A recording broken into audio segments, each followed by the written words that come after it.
पाहताय JB TV news. बातमीत सत्यता हीच आमची ओळख। ठाणे जिल्ह्यातील अंबरनाथमधून एक महत्त्वाची राजकीय बातमी समोर येतेय। अंबरनाथ नगर परिषदेत शिवसेना शिंदे गटाला भाजपनं धक्का दिलाय। शिंदे गटाला बाजूला ठेवत भाजप आणि काँग्रेस अंबरनाथ नगर परिषदेत एकत्र आल्यानं खळबळ उडाली आहे। काँग्रेसच्या जोरावर भाजपा अंबरनाथ परिषदेत बहुमतात येणार आहे, तर यावर शिवसेना शिंदे गटानं देखील प्रत्युत्तर दिलं आहे। ही अभद्र युती असल्याची टीका शिवसेनेनं केली आहे। ही युती शिंदे गटाच्या चांगलीच जिव्हारी लागलेली आहे। काँग्रेस मुक्त देश करणार असल्याची घोषणा भाजप पक्षानं केली होती, मात्र आता भाजपा पक्ष काँग्रेसला सोबत घेऊन अंबरनाथ नगर परिषदेत बहुमतात येणार आहे।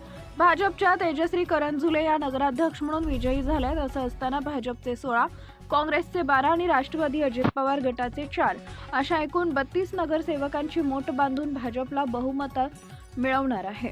दरम्यान शिंदे गटानं ही तर अभद्र युती असल्याचा टोला भाजपला लगावलाय।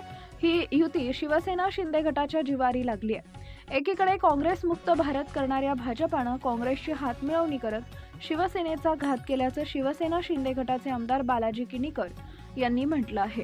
शिंदे गटाला सोबत घेऊन जर सत्तेत बसलो असतो तर ती अभद्र युती झाली असती। भाजपचं प्रत्युत्तर गेल्या 25 वर्षापासून भ्रष्टाचार केलेल्या शिंदे गटाला सोबत घेऊन जर सत्तेवर बसलो तर ती अभद्र युती झाली असती, असं भाजपा उपाध्यक्ष गुलाबराव करंजुले पाटील यांनी म्हटलंय। आम्ही अंबरनाथ नगर परिषदेसाठी शिवसेना शिंदे गटासोबत महायुती संदर्भात अनेकदा बोलणी करण्याचा प्रयत्न केला, मात्र त्यांच्या नेत्यांनी प्रतिसाद दिला नाही, असं देखील पाटील यांनी म्हटलं आहे।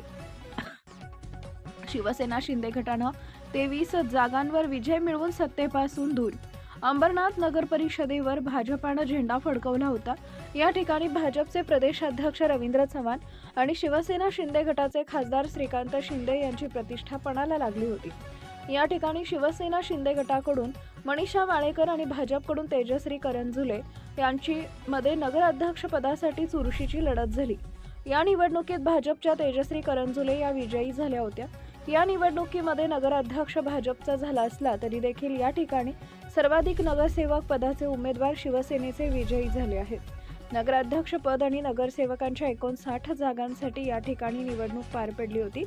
शिवसेना शिंदे गटानं 23 जागांवर विजय मिळवला, तर भाजपनं 16 जागा, काँग्रेस 12 जागा आणि अजित पवारांच्या राष्ट्रवादीनं 4 जागांवर विजय मिळवला होता। आपल्या परिसरातील महत्त्वाच्या बातम्या पाहण्यासाठी आजच आमच्या जेबी टीव्ही न्यूज चॅनलला YouTube वर सबस्क्राईब करा आणि बेल आयकॉन प्रेस करा।